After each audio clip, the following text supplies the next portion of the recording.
अस्सलाम वालेकुम, मैं हूं आबिद अंदलीब। नाजरीन, क्या वाकई शहबाज शरीफ की जान निकलने वाली है?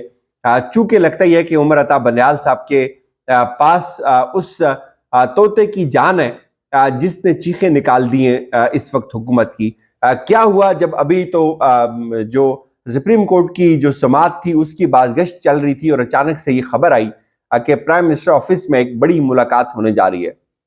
Chief of army staff Syed general Asim Munir साहब, DGI और फिर शहबाज शरीफ। ये मुलाकात एक ऐसे वक्त में हुई है जब उमर अता बंदयाल साहब ने हाथ खड़े कर दिए थे। उन्होंने बिल्कुल साफ साफ वाज़ेह कर दिया कि मुस्तकबिल की पॉलिसी क्या होगी, किसका ऑर्डर चलेगा। तो इससे ये लगता है कि क्या जो फैसले हैं वो तब्दील हो गए, क्या बात नाअहली की तरफ जा रही है या बात इलेक्शंस की तरफ जा रही है। इस वक्त जो उमर अता बंदयाल साहब हैं उन्होंने इस पूरी हुकूमत की दुम के ऊपर तो पांव रखा है, लेकिन उसकी चीखें कहीं और भी सुनाई देती हैं। क्या तज्जिए इस वक्त किए जा रहे हैं शहर इक़्तिदार में, ये हंगामी मुलाकात क्यों हुई और जस्टिस बंदयाल ने क्या अपना वाकई जहन तब्दील कर लिया है, ये बड़ी इंपॉर्टेंट है। आज जैसे ही हम सुप्रीम कोर्ट से बाहर निकले, ये बात ही डिस्कस हो रही थी कि उमर अता बंदयाल साहब इतने जारहाना क्यों हुए, क्या वजह हो सकती है। सब लोग अपने अपने तज्जिए कर रहे थे, हम भी लोगों से पूछ रहे थे कि क्या हुआ। तो जो हमारी इनपुट उसके ऊपर है वो यही है कि उमर अता बंदयाल साहब ने ये वाज़ेह कर दिया कि मैं बॉस हूं और मेरे दफ्तर में मेरी ही चलेगी।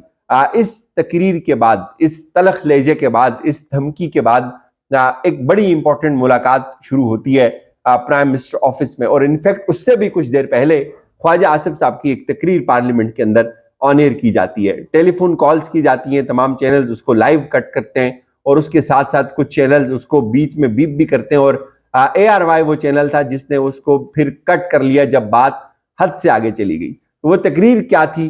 तकरीर बुनियादी तौर पे टक्कर है बराह रास्त सुप्रीम कोर्ट के साथ मरियम साहिबा के ग्रुप की। और मरियम साहिबा के ग्रुप में आजकल ख्वाजा आसिफ भी हैं, मरियम साहिबा के ग्रुप में आजकल जावेद लतीफ भी हैं और फिर खुद नवाज शरीफ हैं। और उनकी ये ख्वाहिश है कि ये जो मुज़ाकरात की ये हंडिया है ये कभी भी ना चढ़े, इससे कोई खैर बरामद ना हो। तो ख्वाजा आसिफ की तकरीर जो थी वो बड़ी इंटरेस्टिंग, आपने सुनी होगी। उसमें वो ये बात कर रहे हैं कि जजेस भी हिसाब दें।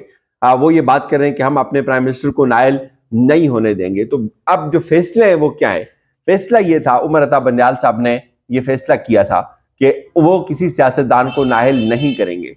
अब इससे ये लगता है जैसे ये तकरीर हुई, एक दफा फिर ये ख्वाहिश जागी है हुकूमत के अंदर कि उनको उमर अता बंदयाल साहब एक टक्कर मारे, उनको नायल कर दें और उनको वो घर भेज दें। लेकिन उसके फौरी बाद जब ये खबर आती है कि क्या ऐसा हो गया कि प्राइम मिनिस्टर ऑफिस में DGI को तलब कर लिया गया, फिर चीफ ऑफ आर्मी स्टाफ वहां पहुंच गए। तो अब आप ये सोचें कि ठीक है, ये एलामिया तो जारी हुआ कि मुल्क के अंदर जो सिक्योरिटी की सूरत हाल है उसको भी उसके ऊपर ब्रीफिंग हुई, लेकिन जो कुछ ज़राए ये भी बता रहे हैं कि इस मीटिंग के अंदर और भी बहुत कुछ डिस्कस हुआ। जनरल ये तमाम जो बॉसेज हैं इनके साथ ये चीज़ डिस्कस हुई कि उमर अता बंदयाल साहब का जो लहजा है वो अचानक बदल गया हुआ है। तो रिक्वेस्ट की गई फौज से भी कि आप रेस्क्यू करें, चीज़ों को ठीक करें, हालात वरना बहुत ज़्यादा गंभीर हो जाएंगे। क्या वजह है कि उमर अता बंदयाल साहब का लहजा जो है वो आज बड़ा बदला बदला हुआ नजर आया।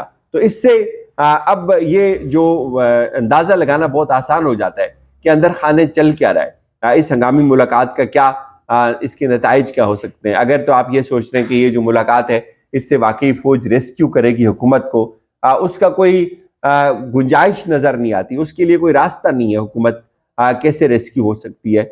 या तो सुप्रीम कोर्ट के ऊपर चढ़ाई कर दे एस्टेब्लिशमेंट, जिसका इम्कान बहुत कम नजर आता है, ओपनली खड़ी हो जाए हुकूमत के साथ एस्टेब्लिशमेंट, वो भी किसी हद तक तो खड़ी है। लेकिन उमर अता बंदयाल साहब ने आज जितने भी अंदाजे थे उनको बिल्कुल गलत साबित कर दिया है। जो लोग ये सोच रहे थे कि पिछले कुछ दिन के अंदर सुप्रीम कोर्ट बैक फुट के ऊपर चली गई है, बड़ी वीडियोज हुई, बड़े प्रोग्राम हुए, आज हालात इस नौयत के ऊपर आ गए कि उमर अता बंदयाल साहब की जो तकरीबन कोई 2 या 3 4 जुमले थे उनके, हार्डली उन 4 जुमलों ने पिछले पूरी 1-2 माह की जितनी मेहनत थी इस हुकूमत की, इसके सहूलतकारों की, वो सब की सब उसने ज़ाया करके रख दी है। तो शायद यही वजह है कि ये जो 2 बड़े बॉसेज हैं ये भी सुप्रीम कोर्ट के अंदर की समाअत के बाद फिर PM ऑफिस पहुंचे और वहाँ डेफिनेटली ये बातें तो हुई होंगी कि अब इसको इससे कैसे बाहर आया जाए, कैसे हुकूमत को कंधा दिया जाए, चूंकि हुकूमत इस वक्त जाती हुई नजर आ रही है। کچھ لوگ تو یہ بھی بات کر رہے ہیں کہ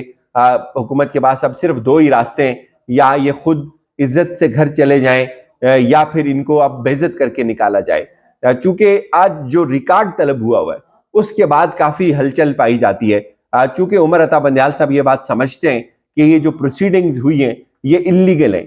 جتنی پروسیڈنگ ہوئی ہیں، جتنے قومی اسمبلی کے اجلاس ہوئے ہیں، جو پیسے دینے تھے الیکشن کمیشن کو، ان پیسوں کو روکنے کے لیے جو اجلاس ہوئے ہیں وہ بھی انلیگل ہیں، اور پھر جو supreme court procedure and practice جو بل ہے وہ لانے کے لیے جتنے بھی سیشنز ہوئے ہیں وہ تمام کے تمام انلیگل ہیں، اور جن جن لوگوں نے وہ سیشن کیے ہیں ان کو ان کی جو سزا ہے وہ ملنی چاہیے۔ اب صورتحال یہ ہے کہ حکومت منتیں کر رہی ہے اسٹیبلشمنٹ کی، اور یہ جو میٹنگ ہے اس کو آپ اس تناظر میں ضرور دیکھیں کہ جو ملک کے حالات ہیں واقعی اس میں کوئی شک نہیں ہے کہ حالات واقعی بڑے گمبھیر ہیں، لیکن اس کی ٹائمنگ بڑی امپورٹنٹ ہے۔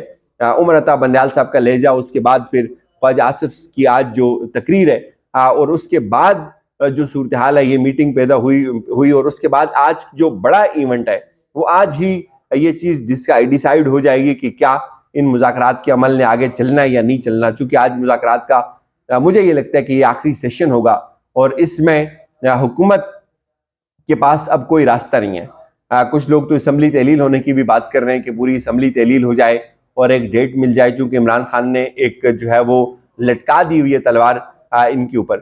تو اب جو عمر عطا بندیال صاحب ہیں، جو بتایا جا رہا ہے کہ فیصلے تبدیل یہ ہوئے کہ لگتا ہے وہ اب ان کو کھڑکانے لگے، چونکہ جس طرح سے انہوں نے اب یہ ریکارڈ طلب کیا ہے، اس سے پہلے ان کا یہ تھا کہ وہ عدالت ان کو سیاسی شہید نہیں بننے دے گی۔